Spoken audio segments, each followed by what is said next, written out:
Всем добрый вечер. Еще раз хотела рассказать про вчерашнюю покупку. В общем, сегодня намного уже лучше моему сыну. Вот принимали вот такой новамин. В нем более подробно расскажу в своем чате, еще раз, да, продублирую. Но здесь вот реально только всего 3 витамина. Если видно на коробочке: витамин С, витамин А и витамин Е. То есть благодаря вот этим ударной дозе вот этих витамин получается идет восстановление организма, иммунитета. Новамин. Здесь 120 капсул получается в этой коробочке. Когда ударная доза, то есть когда заболевание, да, начинается, по 10 штучек именно с кисломолочкой, когда он лучше усваивается именно в кисломолочной среде. А потом для профилактики по 4 капсулы достаточно.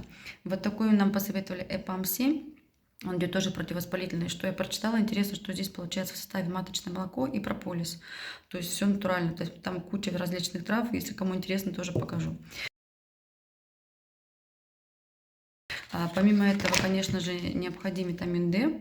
Здесь тоже такая большая достаточно дозировка, 2000, да, то есть буквально, когда болеешь, нам посоветовали 2 капли, можно 3 капельки, да, чтобы восстановился быстрее организм. Потом на постоянной основе можно по одной буквально капельке. Все пипеточная дозировочка, то есть очень удобная упаковка. Вот такой вот корень интересный. Тоже широкого спектра действия, сибирское здоровье. И мы вчера чисто мазали тело, чтобы не было температуры. Очень вкусно пахнет. Здесь экстракт тоже пижмы, в общем, кедра. Очень, очень вкусный запах. У меня вчера даже сын говорит, я похож на шишку, потому что очень такой яркий вкус. В общем,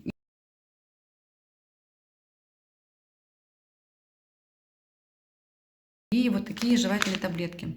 Жевательные таблеточки, они прям написаны жевательный мармелад даже с прополисом, даже это не таблетки, то есть они растворяются. И здесь тоже написано мед натуральный и экстракт прополиса. Это когда болит горло.